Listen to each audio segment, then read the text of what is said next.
రేగుపళ్ళతో ఎంతో కమ్మగా ఉండే రేగుపండు పచ్చడి ఎలా చేయాలో ఇప్పుడు ప్రాసెస్ చూద్దాం. ముందుగా బాగా పండిన రేగుపళ్ళు తీసుకొని కొంచెం సాల్ట్ వేసి నీట్గా వాష్ చేసి పెట్టుకోవాలి. నెక్స్ట్ వాటర్ అంతా డ్రైన్ చేసేసుకొని రేగుపళ్ళను ఒక కాటన్ క్లాత్లో వేసి శుభ్రంగా తుడిచి పెట్టుకోవాలి. ఆ తర్వాత రేగుపళ్ళను ఒక 2 days ఎండలో పెట్టుకున్న తర్వాత ఇలా చేంజ్ అవుతాయండి. నెక్స్ట్ స్టవ్ పై కడాయి పెట్టుకొని 1 స్పూన్ ధనియాలు, 1 స్పూన్ జీలకర్ర, 1 స్పూన్ సోంపు యాడ్ చేసుకొని, అలాగే ఎండుమిర్చి కూడా చిన్న చిన్న పీసెస్గా కట్ చేసి యాడ్ చేసుకొని లో ఫ్లేమ్లో పెట్టుకొని వేయించుకోవాలి. ఇవి ఫ్రై అయిన తర్వాత స్టవ్ ఆఫ్ చేసి చల్లారాక ఒక మిక్సర్ జార్లో తీసుకొని ఒక 90% కొంచెం లైట్ బరకగా ఉండేలాగా మిక్సీ పట్టుకోవాలన్నమాట.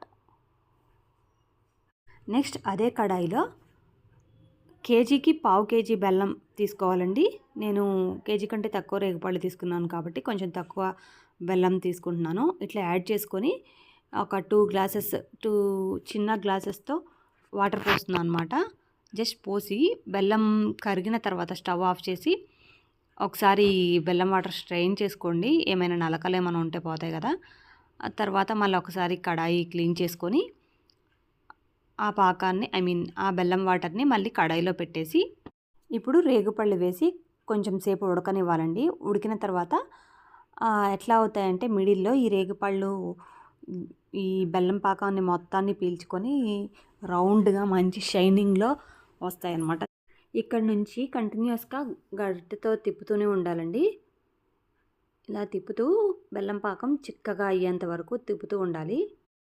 ఇప్పుడు బెల్లం పాకం కొంచెం నిరగలా వచ్చి కొంచెం చిక్కబడుతూ స్టార్ట్ అయింది కదండి. ఇట్లా నొరగలా వచ్చినప్పుడు మనం ఇందాక రెడీ చేసి పెట్టుకున్న ధనియాలు, జీలకర్ర, సోంపు పౌడర్ని ఇప్పుడు ఇక్కడ యాడ్ చేసుకోవాలన్నమాట.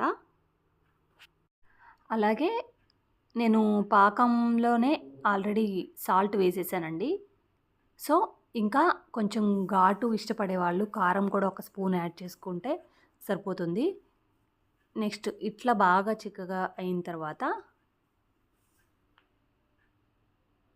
ఇంకొంచెం సేపు దగ్గర పడనివ్వండి. పాకం బాగా చిక్కగా అయిన తర్వాత స్టవ్ ఆఫ్ చేసి చల్లారనివ్వండి. చల్లారిన తర్వాత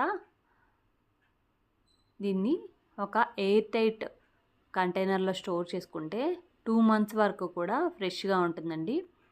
అలాగే మనం అప్పుడప్పుడు ఏదైనా నోటికి రుచిగా తినాల్సి అనిపించినప్పుడు అలాంటి టైంలో తడి చేతులు తగలకుండా నీట్గా 1 స్పూన్తో తీసుకొని తింటే అదిరిపోతుందండి. పాడవకుండా ఉంటుంది.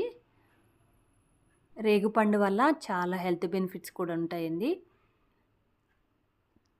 డైజెషన్కి చాలా హెల్ప్ అవుతుంది. విటమిన్ సి ఉంటుంది. సో దీన్ని రెగ్యులర్గా తీసుకోవడం వల్ల కూడా ఏం ప్రాబ్లం ఉండదు. మీరు కూడా ట్రై చేయండి.